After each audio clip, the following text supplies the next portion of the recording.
How's it going, everyone? It's the Monkey coming back at you once again, and today we're going to be discussing Superboy Volume 3 Lost. Let's get into it. Starts off with Superboy issue 13, where Detective Jocelyn Lore, I should say, makes her move and helps Superboy find out the location of Caitlin Fairchild, which leads into like a tie-in in one of the other books that's not included here. So, great issue. Not really. But then we get into the meat of this book, which is the Hell on Earth crossover. So that's going to make these issues feel a bit choppy as well. And Superboy issue 14, Superboy and the Teen Titans battle Hell. Hell teleports away with Superboy. In issue 15, Superman saves a dying Superboy. In Superboy number 16, Superman and Superboy get zapped into a pocket dimension, a prison. Superboy Annual number 1, Superman and Superboy escape the pocket dimension prison. Who could have saw it coming? I thought that was going to be the end of the series. They're locked up forever. Goodbye. Superboy 17. Superboy versus Supergirl with the fate of the Earth hanging in the balance. Wonder Woman makes the save.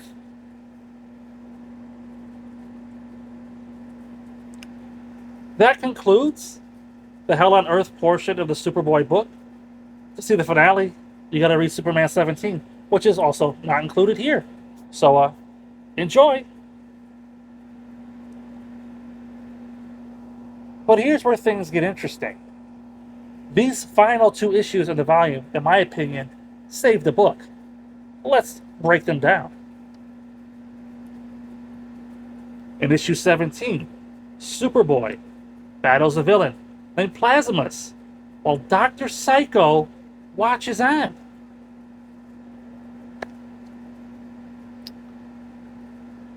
And in the best issue contained in this book, we finally get the origins, or do we, of Superboy?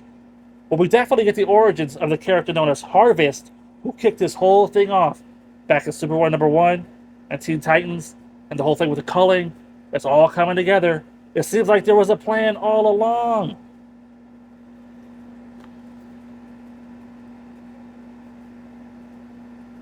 So yeah, a bit of a weird one here.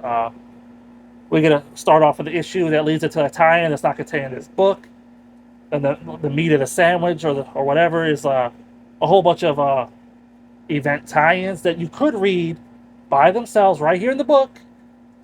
Kind of makes sense, you know. Superboy and the Teen Titans take on Hell. Hell almost kills Superboy. Superman saves Superboy. They go to prison. They get out. There's the final battle. Superboy, he's involved, but whatever. And then the ramifications of that with Dr. Psycho going into Superboy's mind, finding out the true origins of Superboy, of Harvest. It all kind of makes sense. Who was the human donor to Superboy? We find out here. But it's done in a way where is it true? I don't know. I gotta read more.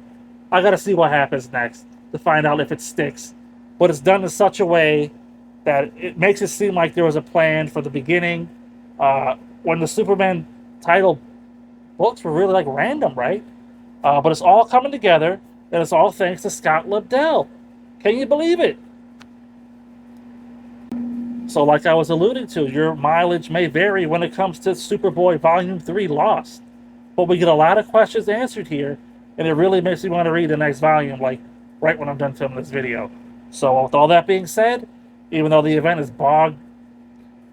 book is bogged down by an event, which we only get to see 1/3 of here, the final 2 issues really do something for me. I'm going to go ahead and give this volume a 3 out of 5.